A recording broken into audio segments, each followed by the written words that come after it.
going to see a special case of integration by parts in which we have an inverse trig function. Okay? Now you're going to kind of see this a lot because inverse trig functions, one of the only really ways to deal with them inside integrals is to use integration by parts and then differentiate them. So anytime you have an inverse trig function inside an integral and you're going to use integration by parts, you're most likely going to use that function to differentiate and whatever is left to integrate. Okay? So I'm going to use the tabular method to deal with this, and if you aren't familiar with that method, make sure you watch that video first, otherwise you won't understand this. So I'm going to draw my sine column, and I'm going to keep in mind I'm drawing way too many rows. I'm going to keep in mind that because of the nature of derivatives and antiderivatives of inverse trig functions, they are very complicated and they're quickly going to get out of hand. So I'm not going to be differentiating or integrating anything more than once or twice. Okay? So I'm going to write my tan inverse as the function to differentiate, and I'm going to give myself a 1 to integrate because I can do that. Okay? So the derivative for tan inverse, 1 over 1 plus x squared. Kind of have to just remember that. And the integral for antiderivative for 1 is just x. Okay, now I'm going to use my method of reading across and down to get my terms. So I got an x tan inverse x. And then for the second row, I don't want to go down again.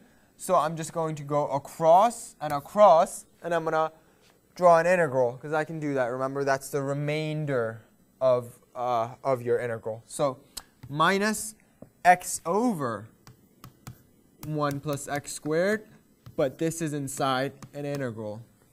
Okay? So now this is an integral I can actually do. Right? I'm going to set up my u substitution with u as 1 plus x squared. Our du is going to be 2x dx. And then I usually go the extra step of figuring out dx and writing it like this so that when I plug everything in, it's just going to be really, really easy. So I'm going to rewrite everything, x tan inverse x minus, and then I'm going to write my integral. Since there are no bounds, I don't have to worry about that. My dx is going to be replaced with du over 2x. My x is just going to be x, and my 1 plus x squared is going to be u.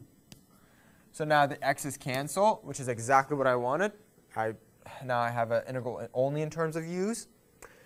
And now I can evaluate this and say the x tan inverse x is just going to stay the same, minus, now I have integral of 1 over 2u du. That's 1/2 ln of absolute value of u, but that's just absolute value of 1 plus x squared.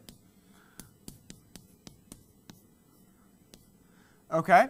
And there you have it. That is how you do a fairly simple integral involving inverse trig functions. But the approach is the same even if you had a bunch of other functions. What you really need to remember is that whenever you have an inverse trig function, you're going to use that function to differentiate whatever is left to integrate almost all the time. So there you have it.